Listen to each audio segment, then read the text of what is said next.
Hopefully, there we go. Pictures are done flickering. I am going to go ahead and say hello, everybody, and welcome to the show. I am your host, Eric Smith, and today with me is author of Playing Possum. And I forgot I was meant to ask how to pronounce your last name. It's Stephanie. It's Rabig. Rabig. Okay, thank you. Stephanie Rabig is my guest today. Welcome. Well, I'm going to go ahead and apologize. I've already recorded my review for Playing Possum, and I mispronounced your name. So that's okay. Everybody does. They should have kept a Y in it somewhere around Ellis Island, but no. All right. Well, first of all, right on the back of your book, it says Stephanie has always loved sci-fi originals. So, can you name some of your favorites? There was one called Mammoth that came out several years ago that was ridiculous and fun. Sabretooth, which I think had one of the guys from Lost in it in an early role. The kids love the Sharknado movies. So what is it about these types of movies that you enjoy so much? They're kind of not serious in any way. A lot of as much as I really like slashers, a lot of those deal with human on human violence, and creature features, especially the sillier ones, is just sit back, relax, and enjoy something that can never actually happen. Now, are you familiar with riff tracks? Yes. I recently got a new TV, and it's a Samsung, and so there's Samsung Plus, I think is what it's called, and there's just a whole bunch of channels, and one of them is riff tracks. Since I have discovered this channel, it has been on almost constantly, and right now is a movie called Rats: Night of Terror. And it's a post-apocalyptic, weird 80s maybe movie with killer rats, and I just get so excited. I love creature features and animals killing people. We just watched their one for Winter Beast the other night, which I don't even know how to explain that movie. There's a podcast, the Ghost Writers podcast, with Mary Sangiovanni, Summer Cannon, and Matt Wilderson. And I think last week's episode, they talked about Winter Beast. Oh, I got to listen to that one then. And it sounds horrible, but it sounds like something I absolutely have to see.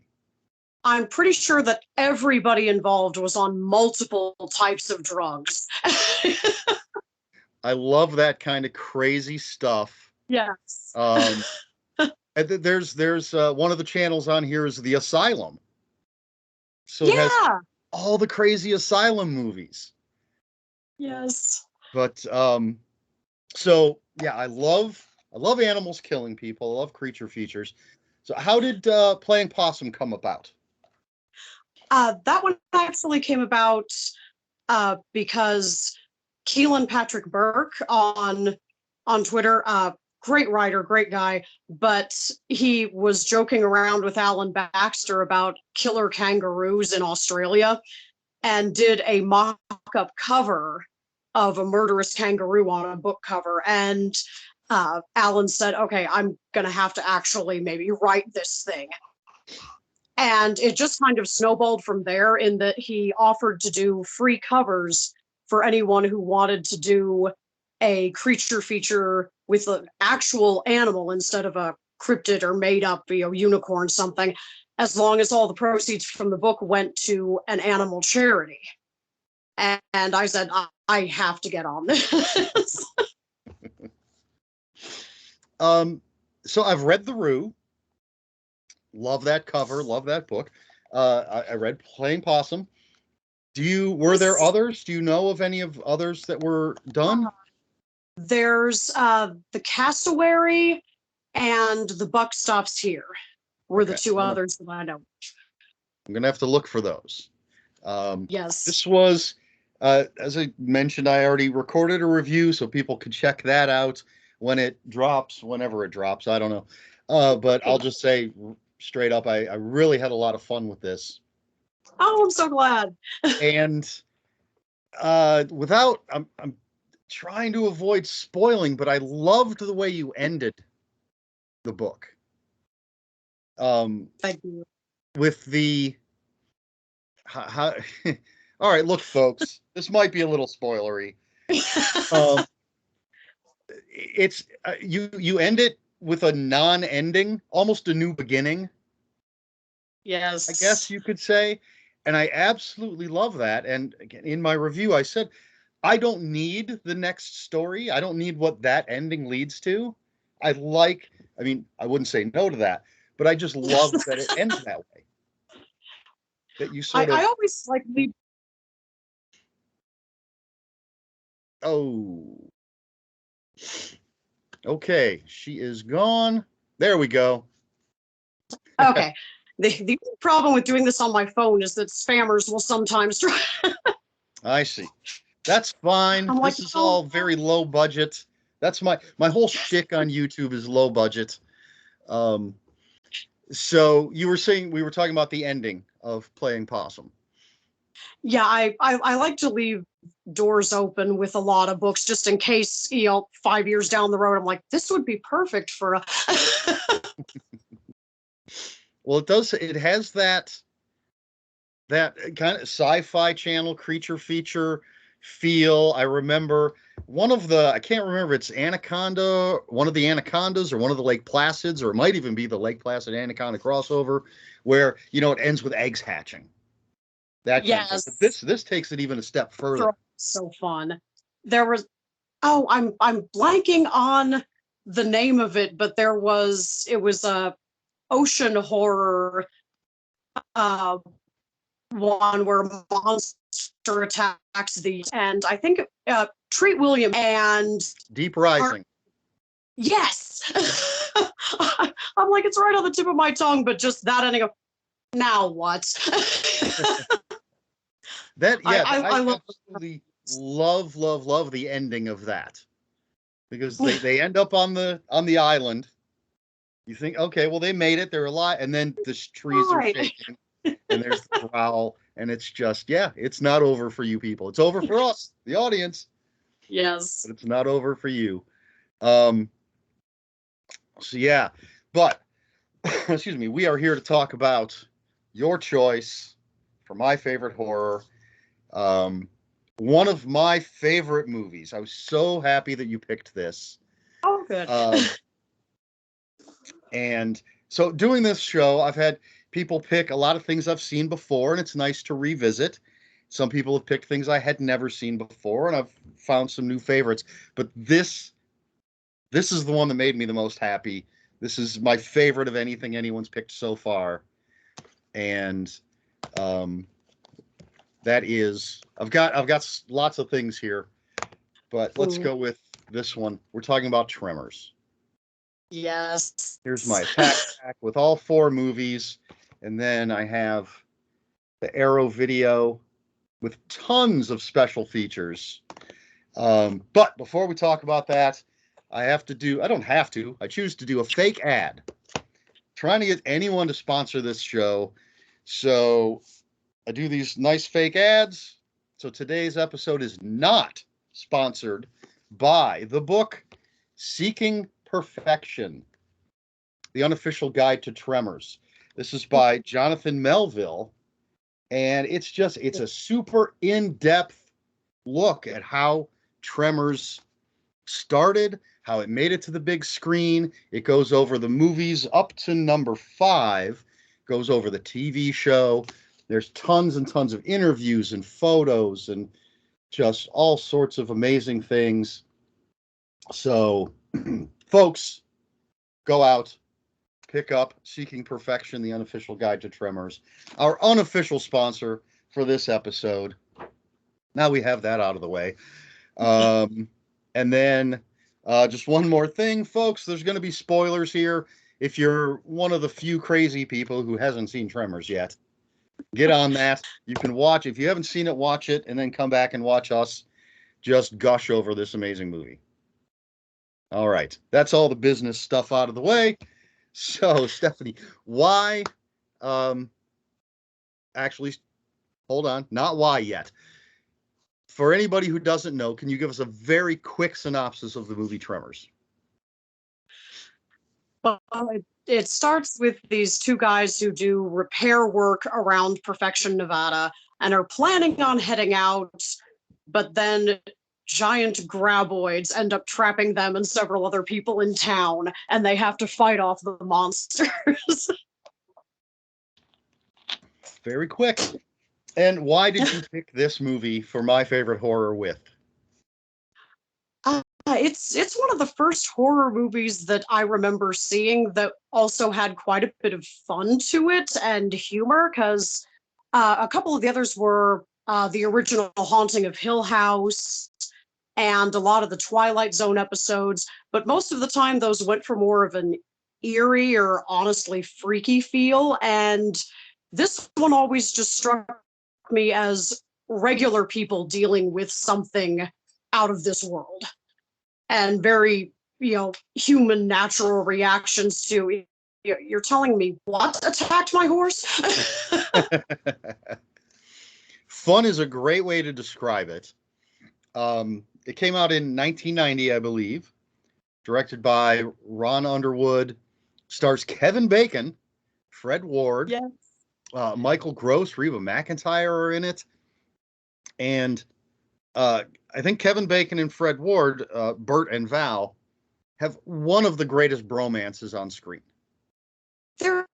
They just play off of each other so well. You really buy that these two have known each other practically since diapers.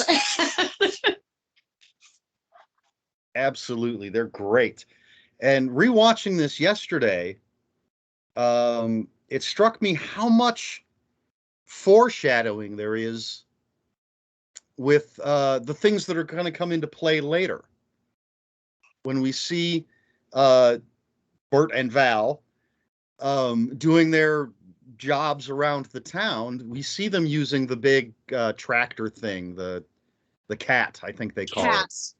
it. And we see them when they're having a beer, they're right behind them is the tractor trailer that's going to come into play.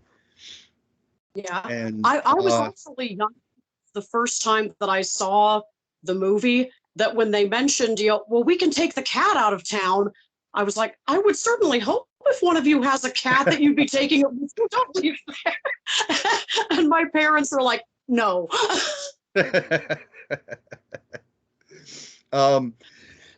So yeah, they're just these two kind of good old boys. And I mean, we get to know them so quickly, and they're dynamic, and they're so fun. But then we start getting these weird things that happen. They find the old guy dead up on the power tower, which is freaky. And then so they were trying to leave town. They see that. They go back to town to talk about it. They're trying to leave town again. And then I think that's when I can't remember if the road is blocked first, or I think they find the guy and his sheep first. It all just kind of blends together for me into but it's got that creature feature thing where we're getting the characters, we're getting to know people, but we're seeing people getting picked off one by one. Yes. And we haven't seen what's doing it yet. Where they lift the hat and there's, it's like watching it now, you could tell it's a Halloween mask, but man, that had me behind the couch when I was a little kid. Oh, I was just about to say for the time, but even now, I think the effects, for the most part, hold up very well. They really do, and they weren't afraid to really show them. It's I think I saw someone on Twitter talking about this the other day, actually, how it was all broad daylight. Mm-hmm. And so many creature features now will they spend so much money, or the practical effects team works so hard, and then when the creature shows up, it's midnight at the bottom of the ocean or something, and you can't tell what's going on. I'm like, just let me see the monster. Well, I was watching a bunch of these special features yesterday, and a bunch of the people involved talked about that. The fact that there's only one scene at night, and that's with the doctor and his wife. Yeah, and even that, it's not so much showing the monster as just focusing on the inside of the car and how terrifying this situation is. Mm-hmm. So, but all the rest of it, broad daylight. Yeah. Tons and tons of practical effects. Yes. And again, I love all this behind the scenes stuff. And they were showing they had a complete miniature of Bert's basement. Oh. And so that scene where Michael Gross and Reba McEntire are shooting at the graboid that has come through their basement wall is a mix of the practical full-size stage and then a miniatures set with the graboid. I love it. And it looks fantastic. Yeah. And I like they trick you as a first-time viewer. Because again, for the first few deaths, we don't see what's doing it. Yeah. And then when Bert and Val, their truck gets hung up on something, they get away, they get back to town, and they find the graboid thing wrapped around their axle. Yes. And I think the first time you see it, at least for me, you assume that's the creature. It's going to be these snake things. And I love Walter's immediate reaction of, hey, can I buy that from you and get some pictures for my... He's going to make a buck off of it. Yes. I'll give you 15. I'll make 500 the first day. Thanks. Yeah, exactly. But I think even the characters think that that's what these things are, these snake creatures. And then, of course, we find out that that's just a part. Yes, there are these. Let's see. Well, actually, that looks just like trying to find like a decent picture. This isn't the best, but it's this big giant wormy thing that has three or four of these tentacle things come out of its mouth. They looked at Alien and they're like, we're gonna triple that. And we're gonna make it grosser. More is better. Yeah, I think everybody does a great job. Michael Gross and Reba work so well together. Yes. And I love that he went on for decades to keep playing that character.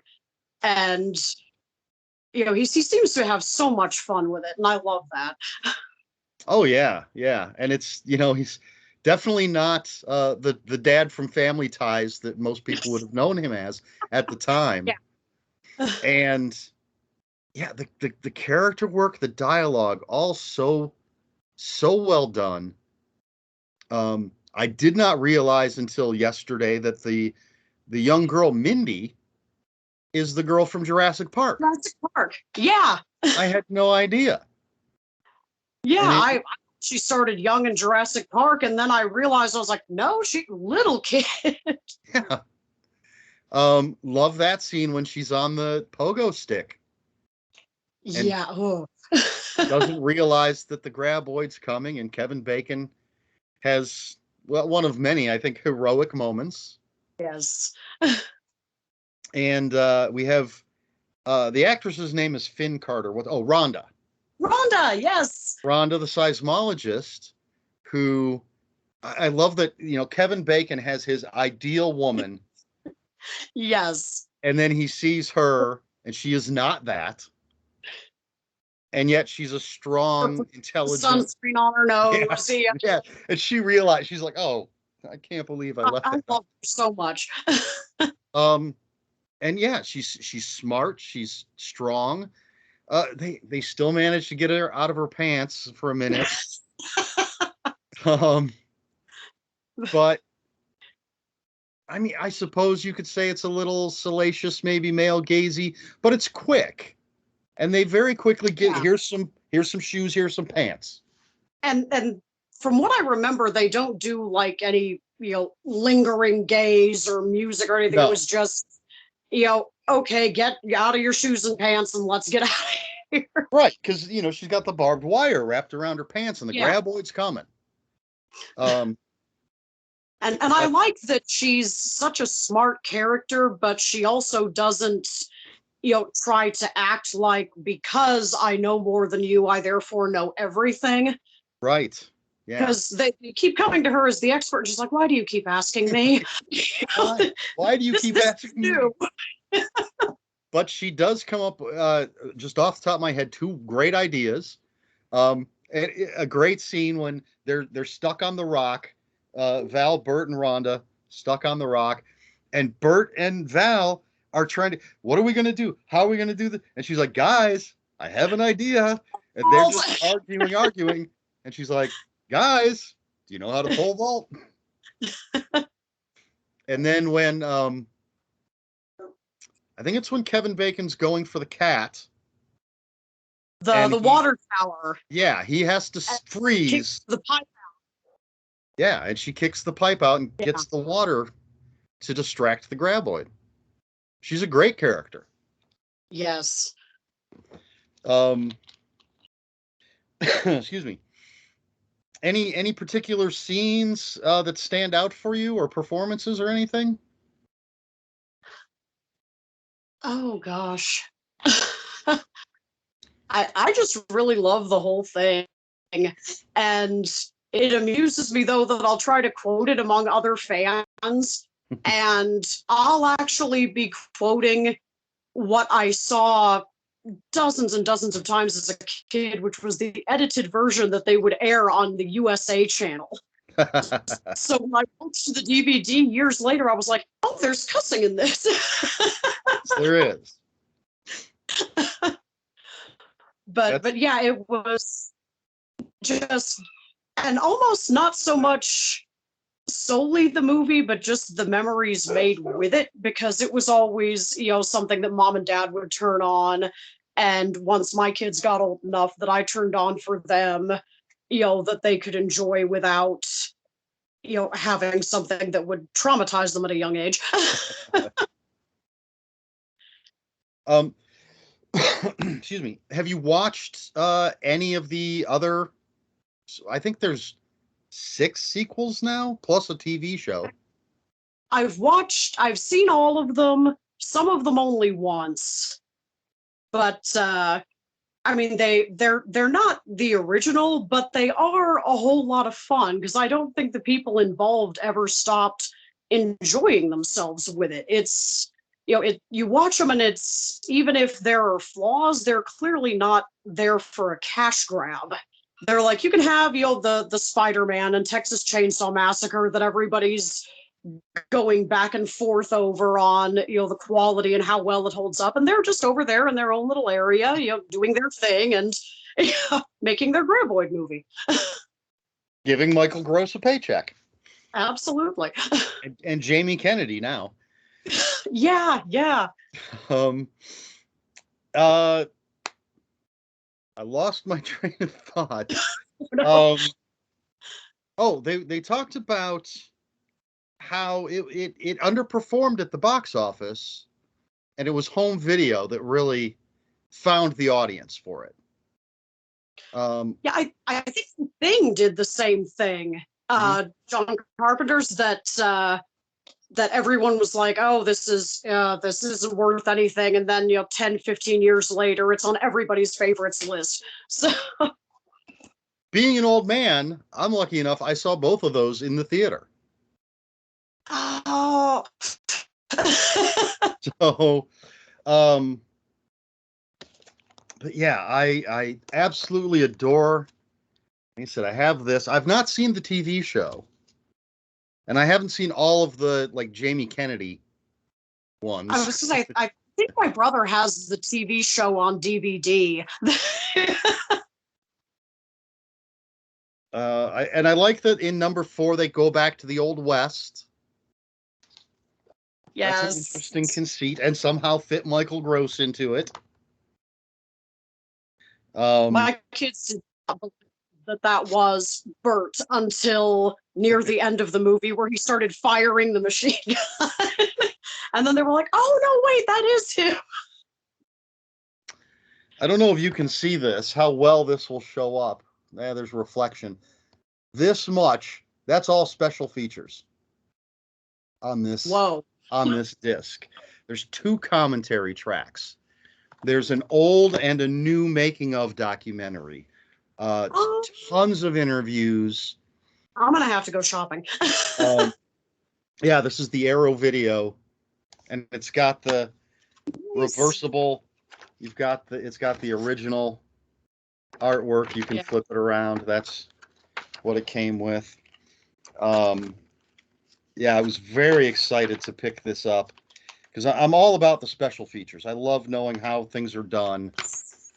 And again, seeing the puppetry and everything that was put into this. And practical effects are just you can't beat them. Some of the people talk about coming from working with Roger Corman and Gale Ann Hurd. And some of them say, yeah, we just finished working on Aliens and we came to Tremors. And I love seeing those pieces put together, how everybody came into it and where they came from. And let's see. All right. Anything else you want to say about it? I'm trying to think of like the best scenes, but it's hard because the whole thing is just so good. Yeah, there's nothing that even after seeing it 15 times that you're trying to fast forward through to get to a better part of it. It's just all fun. I think you can really tell when people enjoy what they're working on. Yeah, everybody in the behind the scenes stuff said they just had a great time, even when things didn't work. Because a lot of dust and dirt getting into the mechanics of things, and and there was one marriage proposal on the movie set. There was. Yeah, that's great. So I want to say the cinematographer and art director, maybe, I can't remember exactly, but yeah, 2 of the people on The Rock, where they both meant, they're like, yeah, The Rock, where Bert, Val, and Rhonda were sleeping that first night when Val wakes up and he had put his coat over Rhonda. She's like, yeah, that's where he proposed to me. Oh. She said, I always tell my kids this is the most romantic movie ever made. That's where their dad and I fell in love. So it seems like they had a great time making it. I think it shows. I have to mention Melvin too, because he just cracks me up so much. How old is giving him an unloaded gun? Yes. Got you moving, didn't it? Yes. How old is Melvin? Because he has no parents. I'm not sure, because he seemed too young to be unsupervised, but he was. Yeah. So, I know that the actor came back in one of the sequels as like a real estate developer or somebody who was trying to sell the entire town out from under everyone. I was like, oh, that's such a perfect character arc for that guy. He was a little shit. Yes. But yeah, he seemed, I'm like, is he supposed to be 18? Because he seems more around 16. I thought 15 or 16, yeah, but there were just... But he doesn't seem to have any adult supervision, except for the town. I guess it takes a village to raise a Melvin. The one flaw in the town, yeah. And Chang with his shop. Yes. Great, love that actor. Hated to see him go. Spoilers. Oh. But yeah, the graboids get smarter. The way they defeat the graboids, each one individually, the way they beat them is unique. I really like in the shop when that ice machine or whatever starts going off and everybody just panics, because in so many movies they would have gone for, you know, somebody dropping something, or, you know, something that someone could control, but just, well, we need an attack here, so let's have someone do something really, really dumb that they would not do in real life, just to move the plot along. And instead it was just everyone's freaking out. We forgot about the ice machine. And that's when I said earlier that they were foreshadowing everything. Yeah. Earlier in the movie, that thing started rattling like that. And Chang said, can you take a look at it? Can you fix it? And he's like, yeah, it's probably a bearing or something like that. And Bert's like, no, we're on a schedule. We got to go. We'll look at it tomorrow. And by tomorrow. So we know that that's not just some random occurrence that they did in the movie to make an attack happen. It's something that happens all the time. Such a smart film for such a goofy film. Yes. And I say goofy with all the love I can. I think it was the second one that mainly follows Earl going off to a different country, and where they found evidence of some of the graboids. And he ends up meeting this woman that he had a crush on like 15 years ago or something. But there was a great line in it where the kid was trying to get Earl to come with him, and he asks about Val, and Earl's like, Val married a good woman. Why would he want to die? And I just thought, thank you for, you know, even though Kevin Bacon was busy with some huge project or another, I'm sure, you know, that they didn't, you know, try to go for, well, Val died because his actor would come back for this movie or something. And it's like, just everybody seemed to really enjoy being around each other and respect for each other's characters, and it was nice to see. And I realized a few times now I've mixed the names up and said Val and Bert when I should have been saying Val and Earl. Well, Bert's such a larger than life character. He comes in everywhere. So. Good old Bert Gummer. Oh my gosh. And I do not remember what Reba's character's name is. Mrs. Gummer. I don't know. Heather. It was Heather. Yes. And Mindy's the little girl.